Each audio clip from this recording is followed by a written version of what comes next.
There are some parts of who you are that are intangible. Now, you might think I'm talking about your personality or your sense of humor, but I'm actually talking about a number. More specifically, your credit score. That number that exists only within the parameters established by credit reporting agencies, tasked with assigning you a 3-digit number that dictates every major purchase you'll ever make. The number that's supposed to tell lenders how financially trustworthy you are.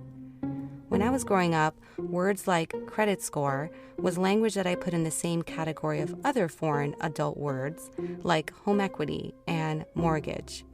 Most of us care little about our credit scores until, of course, we want to buy a house or a car or set up utilities in our names.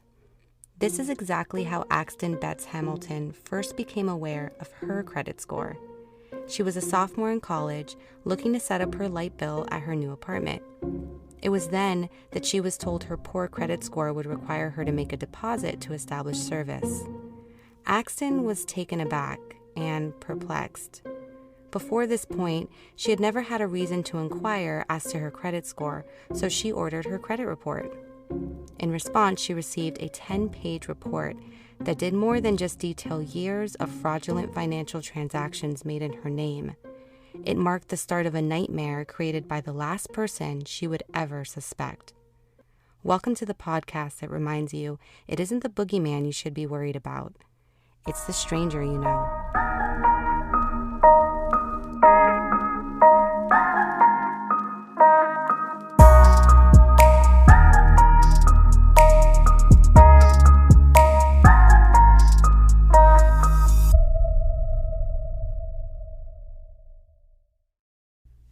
As an only child growing up on her family farm in Portland, Indiana, Axton had the quintessential Midwestern childhood.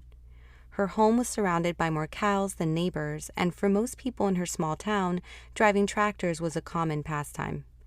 Axton spent her afternoons feeding the barn animals with her dad, John, and excitedly looking forward to entering her first 4-H competition. If you don't know what 4-H is, it's a nationwide youth development organization that aims to teach kids life skills through hands-on projects. So when she was 10 years old, Axton raised bantam chickens and showed them at her first 4-H fair. That day, she won the Junior Showmanship Trophy. It's a childhood memory she recalls proudly, even after all this time. But then, when Axton was 11 years old, her grandfather died, and things took a turn for her family. Her grandfather had been experiencing health issues for years before he passed, so it wasn't sudden by any means. Yet still, that didn't make his death any less devastating. Axton had grown up in a mobile home on her grandfather's farm, separated only by a driveway from her grandfather's farmhouse. He had always been a pillar in her and her parents' life, and one day he was gone. While the death of a family member is a significant enough event to impact your childhood, it was the effect her grandfather's death had on her mother, Pam, that Axton recalls most vividly. After her grandfather's death, her mother suddenly sought refuge on the couch after work each evening and developed an addiction to ordering costume jewelry from the Home Shopping Network. Everyone grieves differently, and to Axton, this was her mother's way of coping with her grief. And maybe Axton's memories of this time would have just faded into nothing more than a recollection of the sad ripple effects that followed the death of a loved one, were it not for what else began to happen. It started with her family's mail disappearing, utility bills, personal letters from friends, her father's farm magazines. They all just stopped coming. When it became clear that someone was deliberately intervening in the delivery of their mail, Axton's parents began to suspect that someone close to the family, maybe a neighbor or a family member, was taking the mail out of their mailbox in an effort to obtain their personal information. But who and why? These questions continued to go unanswered, even as Axton's mother took deliberate steps to prevent the culprit from stealing their mail. She got a new P.O. box, and her parents reported the suspicious activity to the police. But the police offered little solution to the issue. At this point in time, the internet wasn't a thing yet, and the term identity theft was largely limited to fraudulent transactions performed against credit card companies, not hardworking middle-class people living on a rural farm in Indiana. So the police did little to help, and the fraudulent activity against Axton's parents continued to escalate. Credit cards were taken out in their name, accruing huge debts. All the while, Axton's family was held hostage to paranoia that only worsened over time. Someone, likely someone they knew and trusted, was targeting their family for financial ruin, and it felt like they were helpless to stop it. The debt continued to climb until things like buying food and keeping the lights on became a struggle for her family. Whoever it was that was doing this, it was clear it was someone very close to their family. So in an effort to cut off access to the mysterious imposter, Axton's parents withdrew into a life of solitude. They drew the curtains shut, they stopped seeing family and friends, and they grew suspicious of everyone they knew. In an interview with Johnson County Public Library in Indiana, Axton discusses the extreme steps her family took and how everyone was a suspect. So in order to protect ourselves, we started withdrawing from those relationships. So no talking with relatives, no talking with friends of the family, no more talking with Greg and Kathy, no more talking with aunts and uncles, no more holidays beyond the immediate family.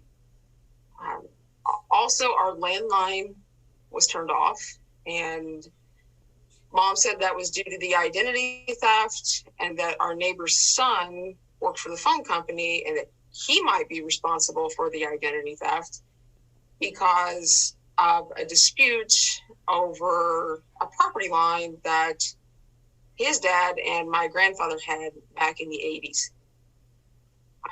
Along with that, because of that isolation and because of the assumption that the identity thief was someone we knew and someone close to us, even if I knew who was at the door, if someone came to the door, I wasn't allowed to answer it. Pretend you're not home, go hide. If you're home alone, go hide.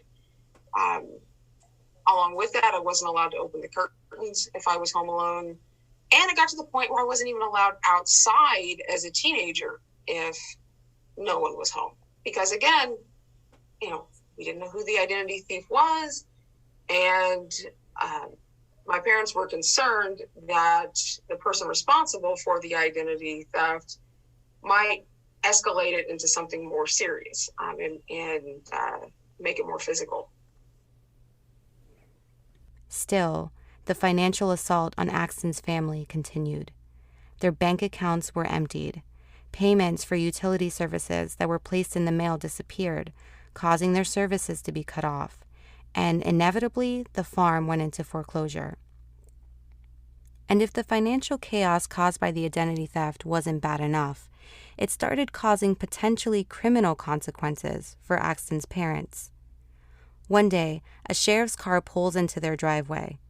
An officer had come to arrest Axton's mother for passing bad checks at the local Walmart. Bad checks written by the invisible thief. It was only after Axton's father explained that their family had fallen victim to identity theft that the officer agreed not to arrest Axton's mom. It was a traumatic time for Axton. She lived in constant fear of whoever was financially stalking her family. So much so that she begins to suffer from severe anxiety and panic attacks. She hides inside their home, peering through the curtains for any sign of whoever was stealing from their mailbox. Her mistrust of strangers becomes so real that one time when a plumber arrives at their home without warning, Axton's first instinct is to threaten him with a kitchen knife. She lives in this state of angst for years, until she escapes her small rural town to attend college. But if Axton thought she was free from the mystery that had loomed over her family since she was a child, she was sorely mistaken. The day it all caught up to her was the day she stared down in disbelief at her own credit report in her hands. What had happened to her parents as a child was happening again, except this time it was happening to her. She called her mother crying, knowing surely she would understand what this felt like. Someone, likely the same someone who had stolen her parents' identities, had also stolen hers, and had accumulated debts in her name since she was a child. Her mother, who herself had been helpless to stop this financial attack against her family, could do nothing more than reassure her that whoever had done this to them had likely just seen their entire family as an easy target. Here's Axton sharing how her mom and her dad reacted to the news that she had also fallen victim to the same identity thief. So the first person I called was Mom, and she said that, the identity thieves, they've moved on, they've used your credit for, everything they could get. And they really did. My credit score, when I got this credit report at 19, was 380. And it was in the second percentile of all credit scores in the nation, according to the little bell curve that they gave me with the credit report. And she said, the identity theft, it's stopped. They've used your identity for everything they can use it for. They've moved on to some other victim. And, that was it. Mom was very matter of fact about it, very calm about it. But when I called Dad, his reaction was more like mine. His reaction about broke the phone receiver. Because for him, it was one thing to harm him, but it was another thing to harm his child. Axton found herself taking the same pointless steps her parents had taken before. She reported the identity theft to the police, and in the meantime, debt collectors hounded her for unpaid debts that weren't hers.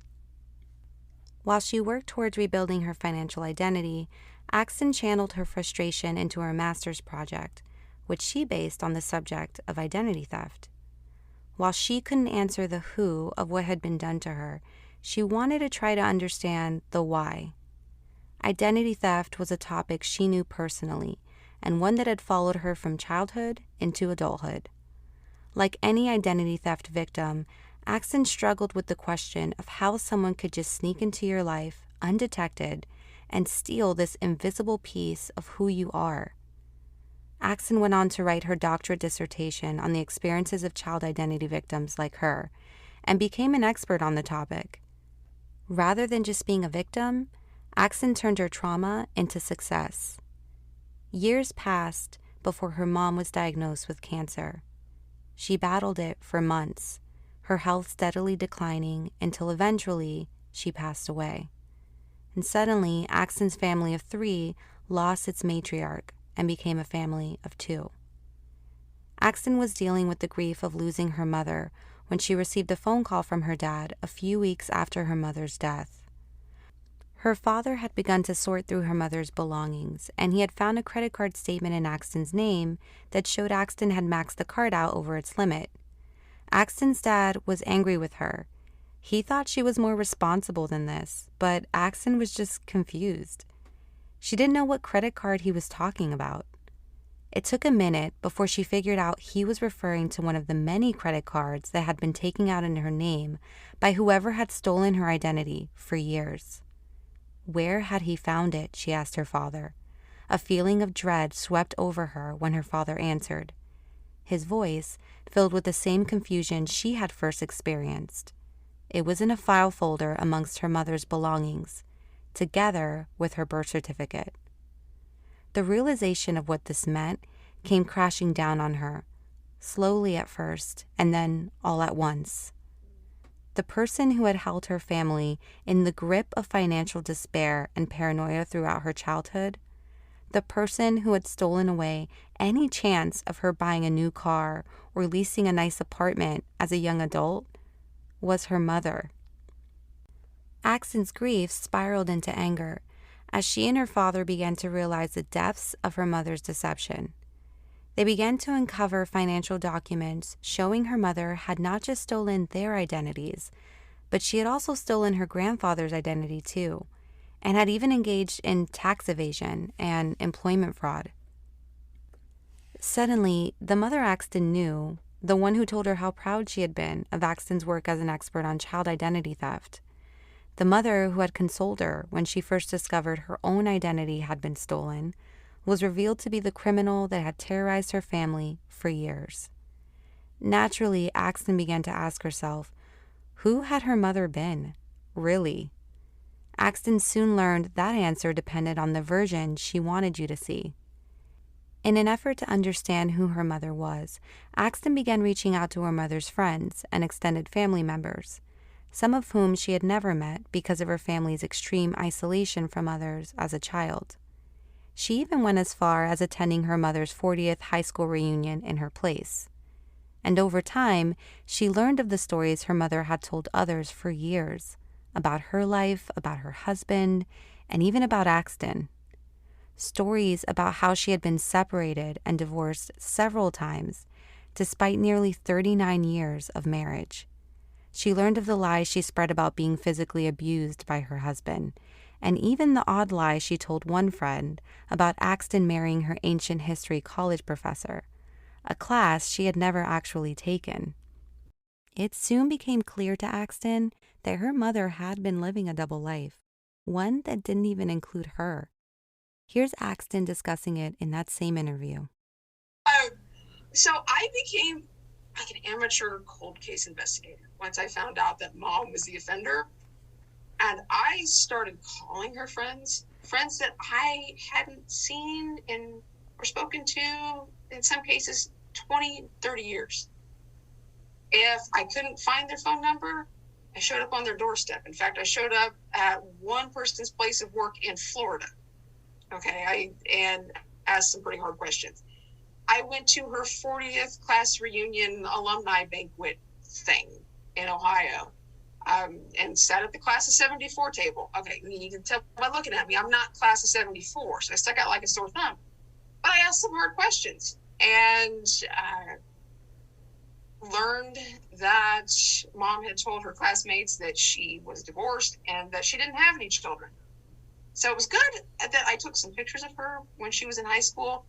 Something inside of me, like a little bird whispering in my ear or something, said, take pictures of your mom before you go. In case I needed to prove, that I was who I said I was. And through those pictures, I was able to convince people that, I am her child. Otherwise, why would I have these pictures? And the names didn't match. So Mom was going by her maiden name. Well, my last name is not her maiden name. So, there's a disconnect there, I think, with even still today. It's unclear what motivated the story she told, other than Axton's suspicion that her mother was in fact a pathological liar. So how much money did Axton's mother actually steal from her own family?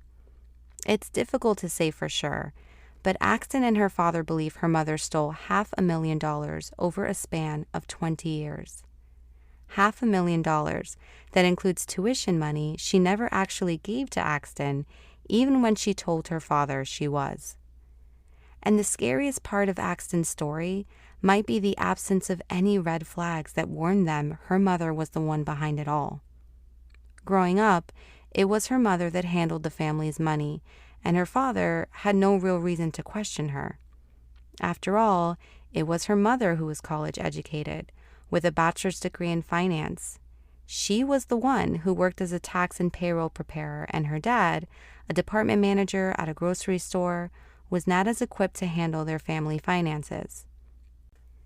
But more than anything, maybe the most powerful tool Axton's mother had that enabled her to get away with it all right under her husband's nose was what we give to all the people we love: blind trust. Today, Axton is a professor at South Dakota State University, and she uses her platform to spread awareness on child identity theft and financial abuse between families. She's also documented her story in a memoir called The Less People Know About Us: A Mystery of Betrayal, Family Secrets, and Stolen Identity. Her book is described as a candid, shocking, and redemptive story that details Axton's courageous effort to grapple with someone close that broke the unwritten rules of love, protection, and family. It's a great read. In the end, Axton's story is one of betrayal, But as an identity theft expert, she hopes there's a message in it that could help others. Here she is on the Tamron Hall Show, spreading that message. Know what's going on with your finances. That's something that unfortunately my dad trusted my mom with 100%. As a spouse, or you're in a committed relationship with a significant other, even if finances aren't your thing, make sure that you understand what's going on with your personal finances. Know what transactions are going through, your joint checking account if you have one. Know what's going on with, your federal income taxes. You don't necessarily have to do the work of, filing taxes and writing the checks, but have an understanding of what money you have and what's coming in and where it's going. It's hard to say how any one of us would react in a scenario where we realize the person who terrorized your family for years and who selfishly put you in a financial pitfall before you even had a fighting chance at making a life for yourself was your unassuming, seemingly supportive mother. I have so many questions, like why did she do it? And where did all the money go? These are questions that for Axton are still largely unanswered. And what's worse is that none of this came to light until after her mother's death. So gone is any opportunity for Axton to confront her mother on the damage she did to her own family. But it's unlikely Axton would get the answers she was looking for from her mother, even if she were alive. In an article published in Elle magazine about Axton's experience, Axton says, "If Mom were alive today, I would ask her why she did what she did and why she hurt her family. To be honest, I don't think she'd tell me the truth." That's all for this episode. Thank you for listening, and if you like the podcast, please help it grow by reviewing and subscribing and sharing it with your friends.